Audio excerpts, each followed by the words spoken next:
অনুষ্ঠিত কৰিম। আজি তিনিচুকীয়া কেবিনেটত কেইবাটাও গুৰুত্বপূৰ্ণ সিদ্ধান্ত লোৱা হৈছে, যাৰ বিষয়ে মই আপোনালোকক অলপমান বুজাই দিব খুজিছোঁ। আপোনালোকে জানে যে আমি অসমত মেডিকেল কলেজ, ইঞ্জিনিয়াৰিং কলেজ আদি বনাইছোঁ, কিন্তু এটা সদায় মনত চিন্তা থাকে যে এই কলেজ আৰু অনুষ্ঠানবিলাকত যাতে দৰিদ্ৰ পৰিয়ালৰ ল'ৰা ছোৱালীয়ে অধ্যয়ন কৰিব পাৰে। আৰু দৰিদ্ৰ পৰিয়াল বুলি ক'লে আমাৰ মনলৈ আহে চৰকাৰী শিক্ষানুষ্ঠানবোৰ। আজি কেবিনেটে এটা সিদ্ধান্ত লৈছে যে অসমৰ ইঞ্জিনিয়াৰিং কলেজসমূহৰ ৫% সিট আমি গভৰ্ণমেণ্ট স্কুলত সপ্তমমান শ্ৰেণীৰ পৰা দ্বাদশমান শ্ৰেণীলৈ একেৰাহে পঢ়া ছাত্ৰ ছাত্ৰীৰ কাৰণে সংৰক্ষিত কৰিম। তাৰমানে ষ্টুডেণ্ট এজনে ক্লাছ 7ৰ পৰা গভৰ্ণমেণ্ট স্কুলত পঢ়া হ'ব লাগিব আৰু up to 12 higher secondary government স্কুলখনৰ পৰাই উত্তীৰ্ণ হ'ব লাগিব। তাৰ বাবে তেওঁলোকৰ বাবে ৫% ইঞ্জিনিয়াৰিং কলেজৰ সিট আৰু ৫% মেডিকেল কলেজৰ সিট সংৰক্ষণ হ'ব। এইটো এটা আজি আমাৰ সিদ্ধান্ত গ্ৰহণ কৰা হৈছে। চৰকাৰে উদ্যোগীকৰণৰ ওপৰত আমি যথেষ্ট গুৰুত্ব দি আহিছোঁ। আজি ৰাজ্য চৰকাৰে অসমত নতুনকৈ বিনিয়োগৰ বাবে 438 কোটি টকাৰ 3টা প্ৰপ'জেল অনুমোদন কৰে। এই প্ৰপ'জেলবিলাকৰ ভিতৰত প্ৰথমটো হ'ল যে এখন টাটাই তাজ হোটেল কাজিৰঙাত প্ৰতিষ্ঠা কৰিব। গুৱাহাটীত এখন ৰেডিশ্যনৰ নতুন হোটেল এখন প্ৰতিষ্ঠা হ'ব আৰু বঙাইগাঁও জিলাত ভাগ্যশ্ৰী উদ্যোগ বুলি এটা কোম্পানীয়ে বেম্বো ক্ৰেছ বেৰিয়াৰ বনাব। অৰ্থাৎ আপোনালোকে জানে যে PWDয়ে যেতিয়া নেশ্যনেল হাইৱে বনায়, ক্ৰেছ বেৰিয়াৰবিলাক লোহাৰ হয়, ষ্টিলেদি বনায়। কিন্তু এখেতসকলে কৈছে যে অসমৰ বেম্বোক আমি যদি ট্ৰিটমেণ্ট কৰি লওঁ, তেতিয়াহ'লে লোহাৰ ক্ৰেছ বেৰিয়াৰতকৈ বেম্বো ক্ৰেছ বেৰিয়াৰ বেছি শক্তিশালী। এই তিনিওটা উদ্যোগে আমাক 438 কোটি টকাৰ ইনভেষ্টমেণ্ট প্ৰপ'জেল দিছিলে। কেবিনেটে ষ্টেট ইণ্ডাষ্ট্ৰিয়েল পলিচি অনুসৰি এই ইনভেষ্টমেণ্ট প্ৰপ'জেলকেইটা অনুমোদন কৰে। ইয়াৰ ফলত ৰাজ্যত 1400 নতুন সংস্থাপনৰ সুবিধা বৃদ্ধি হ'ব। আমাৰ ৰাজ্যত CSR বুলি ক'লে বিভিন্ন বিভাগে বিভিন্ন ধৰণে বিভিন্ন কোম্পানীৰ পৰা CSR সংগ্ৰহ কৰে আৰু দেশত 25,000 কোটি টকাৰ CSR কোম্পানীসমূহে আগবঢ়ায়। অসমে মাত্ৰ তাৰ 350 কোটি টকা লাভ কৰে। কাৰণ আজিলৈকে অসমত CSR অথৰিটি নাছিলে, যোনে সংঘবদ্ধভাৱে বা এটা ছিষ্টেমেটিকেলি ভাৰতৰ বিভিন্ন কোম্পানীসমূহক এপ্ৰ'চ কৰিব পাৰে যে অসমত আপোনালোকে বিনিয়োগ কৰক আৰু বিনিয়োগৰ আমি আপোনালোকক সুবিধা কৰি দিম। আজি ৰাজ্য চৰকাৰে প্ৰথমবাৰৰ বাবে কৰ্পৰেট ছ'চিয়েল ৰেছপন্সিবিলিটি অথৰিটি বুলি আমি এটা অথৰিটি ক্ৰিয়েট কৰিছোঁ, যাতে আমি লাহে লাহে অসমত CSR ফাণ্ডৰ বিনিয়োগটো আমি বঢ়াব পাৰোঁ। নহ'লে আমাৰ অইল ইণ্ডিয়া NRLে যিখিনি দিয়ে তাতকৈ ওপৰত আৰু আমাৰ ৰাজ্যত CSR বিনিয়োগ নহয়। সেই ক্ষেত্ৰত আমি এটা খুব শৃংখলাবদ্ধভাৱে কাম কৰাৰ কাৰণে আমি CSR অথৰিটি এটা আজি কেবিনেটত আমি অনুমোদন জনাওঁ। এজন ভাৰতীয় প্ৰশাসনিক বিষয়াক CEO হিচাপে লৈ এই CSR অথৰিটিটো গ্ৰহণ কৰা হ'ব। আমাৰ ৰাজ্যৰ ATCLৰ বাগানসমূহ, আছাম টি কৰ্পৰেশ্যনৰ চাহ বাগিচাসমূহ আমি যদিও লিজত দিছোঁ বহুকেইখন, তথাপিতো তেওঁলোকৰ শ্ৰমিকসকলৰ পুৰণা যিবিলাক দেনা পাওনা আছে তাৰ দায়িত্ব ৰাজ্য চৰকাৰে সদায় গ্ৰহণ কৰিব বুলি আমি প্ৰতিশ্ৰুতি দিছিলোঁ। সেই প্ৰতিশ্ৰুতি ৰক্ষা কৰি আজি কেবিনেটে এটিচিৰ প্ৰভিডেণ্ট ফাণ্ডলৈ 100 কোটি টকাৰ এটা অনুমোদন আগবঢ়াইছে। এই পইচাখিনি দিয়াৰ পিছত পুৰণা দেনা পাওনা হিচাপে আৰু আমাৰ 100 কোটি টকা থাকি যাব। তাক আমি অহা বছৰ পূৰণ কৰাৰ বাবে চেষ্টা কৰিম। তেতিয়া আমাৰ আন এটা প্ৰতিশ্ৰুতি এটা পূৰণ হৈ পৰিব। ৰাজ্য চৰকাৰে আমাৰ কোৰ্টত যিবিলাক পিপি এপিপি আছে, আগতে আমি কন্ট্ৰেক্ট বেচিছত নিযুক্তি দিছিলোঁ। এতিয়া আমি পাৰ্মানেণ্ট নিযুক্তি দিয়াৰ বাবে সিদ্ধান্ত লৈছিলোঁ। কিন্তু ৰাজ্যৰ অধিবক্তাসকলে আমাক বিচাৰিছিল যে 5 বছৰ হ'লেও তাৰ এজৰ লিমিটটো বঢ়াই দিব লাগে, যাতে পুৰণা অধিবক্তাসকলেও ইয়াত আবেদন কৰাৰ এটা সুযোগ পায়। আজি আমি পিপিপি এপিপি আদিৰ ক্ষেত্ৰত নিযুক্তিৰ যিটো বয়সৰ ঊৰ্ধ্ব সীমা তাক আৰু 5 বছৰ বৃদ্ধি কৰাৰ সিদ্ধান্ত ল'লোঁ। ফলত জেনেৰেল কাষ্টত আবেদনকাৰীৰ বয়স 45 বছৰলৈকে বৃদ্ধি হ'ব। ST SCৰ ক্ষেত্ৰত ই 50 বছৰলৈ বৃদ্ধি হ'ব, যাতে বৰ্তমান কাম কৰি থকা পিপিপি এপিপি সকলেও আবেদন কৰাৰ এটা সুযোগ লাভ কৰিব পাৰে। উত্তৰ গুৱাহাটীত চাৰ্টাৰ্ড একাউণ্টছ অফ ইণ্ডিয়া নামৰ এটা অনুষ্ঠানে এখন শিক্ষানুষ্ঠান পাতিব বিচাৰে। তাৰ বাবেও আজি আমি মাটি আবণ্টনৰ সিদ্ধান্ত গ্ৰহণ কৰোঁ। আমাৰ মাটিত আপোনালোকে যদি চাই, মাটিত বহুতবোৰ নাম আছিলে, লাখেৰাজ, ম্যাদী পট্টা, বিভিন্ন ধৰণৰ প্ৰায় 100 বিধমান নাম আছিলে। সেইকাৰণে মানুহ কনফিউজন হৈ যায় যে এইটো কি মাটি। এই গোটেই মাটিৰ নমেনক্লাচাৰবিলাক চেঞ্জ কৰি লাখেৰাজ, নিখিৰাজ, টি পাট্টা 100টামান নাম আছে, যাৰ ফলত সাধাৰণ মানুহক বিপথে পৰিচালিত কৰাত আমাৰ সুবিধা হৈছিলে। এতিয়া আমি মাটিৰ নামবিলাক হাৰমনাইজ কৰি, কেটেগৰীবিলাক হাৰমনাইজ কৰি মাত্ৰ 5টা কেটেগৰীলৈকে গোটেই মাটিখিনি আমি লৈ আহিলোঁ।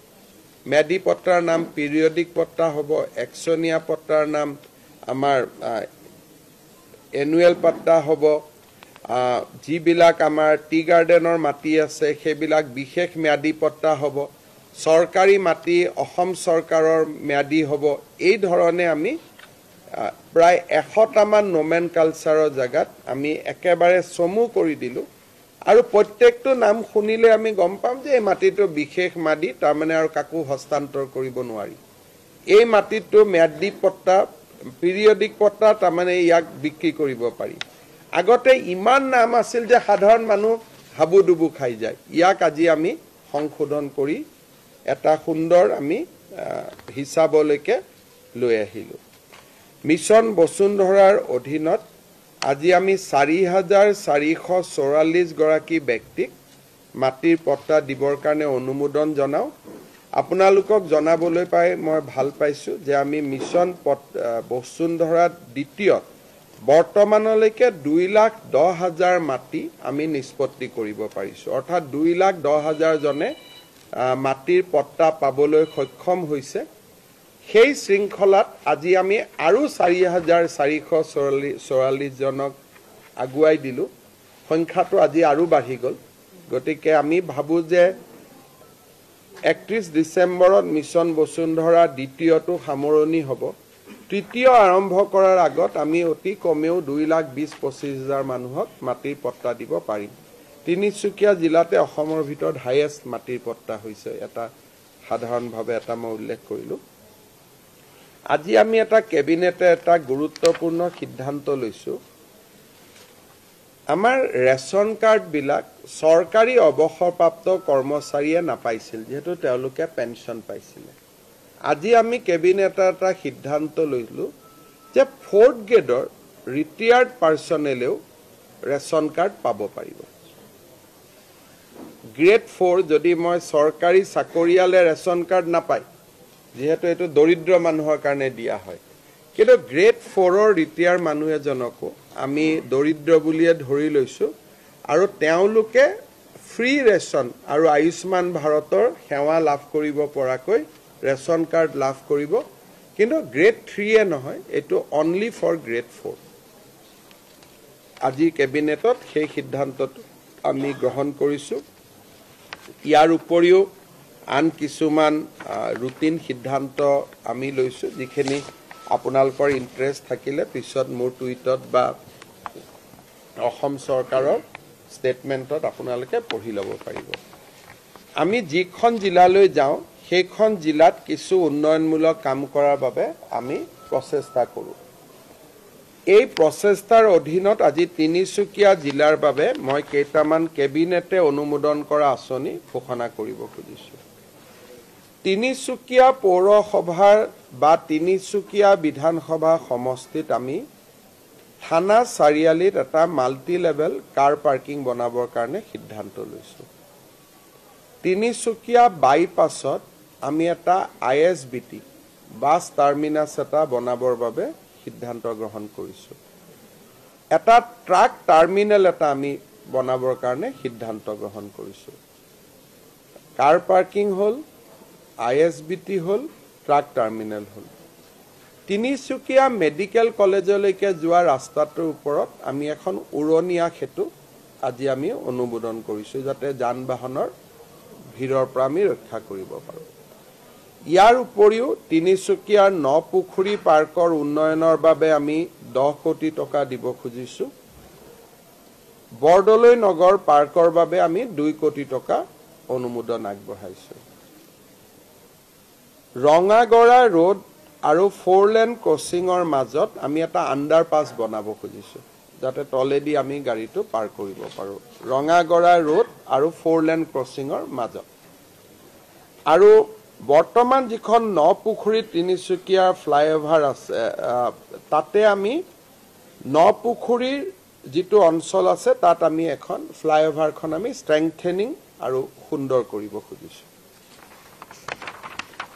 সাবুৱাৰ সমষ্টিত আমি বৰ্তমানৰ সাবুৱা সমষ্টিত কোৰ্ট তিনিআলিৰ পৰা ডিসি অফিচৰ পৰা গুৰু টেগ বাহাদুৰ যিটো ৰাস্তা তাক আমি অতি সুন্দৰ কৰি উইথ ড্ৰেইনেজ আমি বনাব খুজিছো যাতে ৰাইজৰ উপকাৰ হয় ডুমডুমা কলেজৰ বাবে আমি এখন ষ্টেডিয়াম এখন ইনডোৰ ষ্টেডিয়াম এখন দিব সিদ্ধান্ত লৈছো তাত 12 কোটি টকা লাগিব ডুমডুমা টাউনত আমি আৰু এটা খুকিয়াকৈ ইনডোৰ ষ্টেডিয়াম এটা বনাবৰ কাৰণে সিদ্ধান্ত লৈছো সেইটোটো প্ৰায় 12 কোটি টকা লাগিব ডুমডুমা নদীৰ ওপৰত আমি এখন আৰসিসি ব্ৰিজ দিব সিদ্ধান্ত লৈছো আৰু ডুমডুমা টাউনৰ আমি এখন ফ্লাইঅভাৰ বনাবৰ কাৰণে সিদ্ধান্ত লৈছো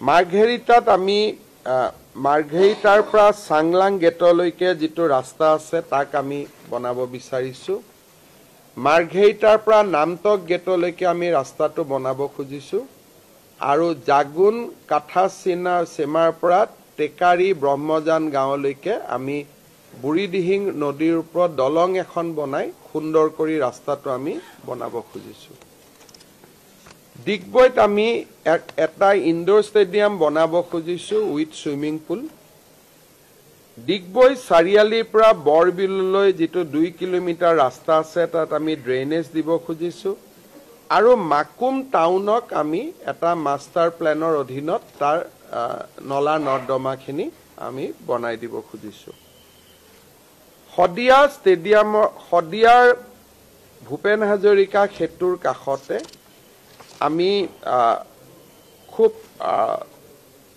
সুন্দৰ কৰি এটা ভূপেন হাজৰিকাৰ ষ্টেচু বনাব খুজিছো ষ্টেচু উইথ পাৰ্ক আদি প্ৰায় 6-7 কোটি টকা তাতে আমি খৰচ কৰিম ভাল কৰি বনাব খুজিছো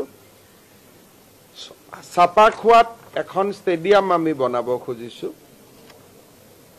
আৰু এখন ষ্টেডিয়াম আমি কাকপথাৰত বনাব খুজিছো চাপাখোৱাটো এখন কাকপথাৰটো এখন বুঢ়াবুঢ়ী থানৰ বাবে 5 কোটি টকা আমি অতিৰিক্তকৈ দিব খুজিছো যাতে বুঢ়াবুঢ়ী থানখন সুন্দৰ হৈ যায় আৰু অমৰপুৰ গাঁৱত লাইট যাব পৰা নাছিল প্ৰায় 40-50 কোটি টকা লাগে বাবে ইমান দিন অমৰপুৰত লাইট যোৱা নাছিল আমি 50 কোটি টকা খৰচ কৰি ইলেক্ট্ৰিচিটি গ্ৰিড আমি অমৰপুৰলৈ লৈ যাবৰ বাবে সিদ্ধান্ত লৈছোঁ।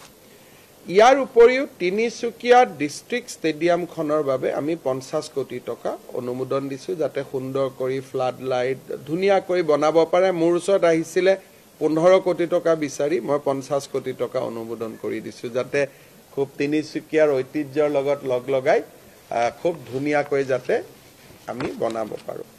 এই গোটেই কামখিনি আপোনালোকে কেতিয়া হ'ল কি হ'ল বুলি মোক নুসুধিব, ঠিক 26ৰ আগতহে হিচাপটো ল'ব, কাৰণ কোনোবা এই বছৰ হ'ব, কোনোবা অহা বছৰ হ'ব, গতিকে হিচাপটো 26ৰ আগত ল'ব। প্ৰত্যেকবাৰে আহিলে নুসুধিব, কাৰণ একেলগে গোটেইখিনি আমি নকৰোঁ। আজি 3টা, কালি 4টা এনেকৈ কৰি কৰি যাম, কিন্তু 26ৰ আগতে গোটেইখিনি ইন প্লেচ হৈ যাব। শেষত মই এটা সৰু ঘোষণা কৰিব খুজিছোঁ যে প্ৰত্যেক বছৰে আমি 2 ডিচেম্বৰৰ দিনত 2 ডিচেম্বৰৰ আগমুহূৰ্তত, অসম দিৱসৰ আগমুহূৰ্তত আমি চুকাফা বঁটা ঘোষণা কৰোঁ। এইবাৰ অসমৰ প্ৰখ্যাত সাংবাদিক চেণ্টিনেল কাকতৰ প্ৰাক্তন সম্পাদক ধীৰেন্দ্ৰ নাথ বেজবৰুৱা ডাঙৰীয়াক আমি চুকাফা বঁটা প্ৰদান কৰাৰ বাবে সিদ্ধান্ত লৈছোঁ। আজি কেবিনেটত এইখিনি সিদ্ধান্ত আছিল। আপোনালোকে এনে মোৰ কথাখিনিতো ৰেকৰ্ড কৰিছে, গতিকে টুইটতো আপোনালোকে পাব পিছত। তথাপিতো যদি কিবা আছে আপোনালোকে সুধিব পাৰে।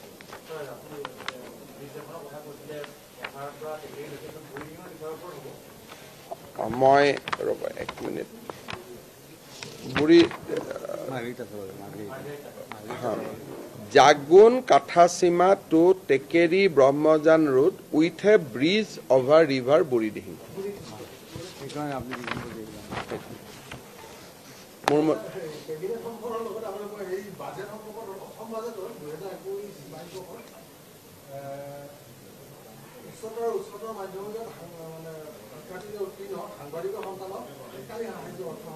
আচ্ছা, মই এইটো নাজানো। বাজেটত নাছিল, বাজেটত নাই, হয়তো মনে দি ভাবিছিল, কিন্তু বাজেট কৰা হোৱা নাছিল হ'ব। মিনিষ্টাৰ এইটো নাই ধৰা বুলি কৈছে। আপোনালোকে ভৱিষ্যতে ধৰিবৰ কাৰণে মিনিষ্টাৰক ধৰক। আৰু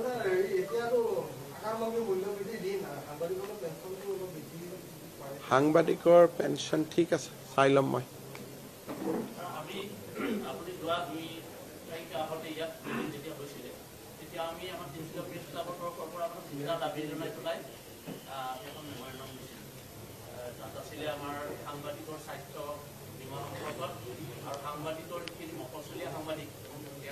আমি এটা বিচাৰ কৰি আছো যে যিখন আয়ুষ্মান ভাৰতৰ যিটো কাৰ্ড আছে, সাংবাদিকসকলকো তাত আনিব পাৰি নেকি। কোনোবা দিনা কেবিনেটত শুনিব, আমাৰ এইটো আছে। আজি যেনেকৈ বহু দিনৰ পৰা ৰিটায়াৰ্ড গেট 4 এমপ্লয়ীখিনিয়ে কৈ আছিল, আজি হৈ গ'ল, কোনোবা দিনা শুনা পাই যাব। সমস্যা এটাই, মানে পোৰ্টেল আদি হৈ যোৱাৰ পিছত সাংবাদিকৰ সংখ্যাটো ইমান বৃদ্ধি পাইছে, গতিকে এইটো মানে আমি পাৰিম নে নোৱাৰিম কণ্ট্ৰল কৰিবৰ কাৰণে চাই লওঁ। আজি এটা মন্ত্ৰী ডাঙৰীয়াই কেবিনেটত কৈছে যে পোৰ্টেলবিলাকতো পাৰিলে অলপ চৰকাৰী বিজ্ঞাপন আদি দিব পাৰি নেকি। এতিয়া কিন্তু ইমান নাম্বাৰটো ইমান বেছি, গতিকে অলপ চাই লওঁ কি কৰিব পাৰি।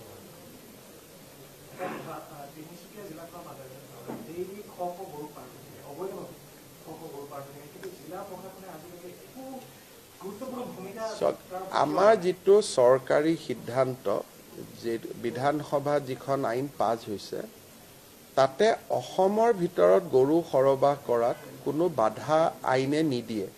তিনিচুকীয়াৰ পৰা ডিব্ৰুগড়লৈকে গৰু যাব পাৰে, ডিব্ৰুগড়ৰ পৰা শিৱসাগৰলৈকে যাব পাৰে।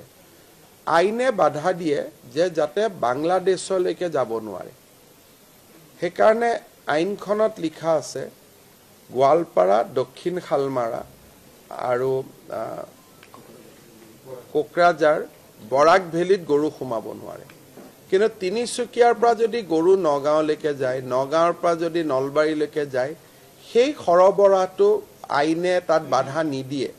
বৰঞ্চ পুলিচক আমি ধৰিলেহে কওঁ যে আপোনালোকে গৰুকেইটা কিয় ধৰিছে, কাৰণ আইনত তেনেকুৱা কোনো কথা নাই। আমাৰ গোটেই উদ্দেশ্যটো হ'ল যাতে বাংলাদেশলৈকে এক্সপৰ্ট নহয় গৰুটো।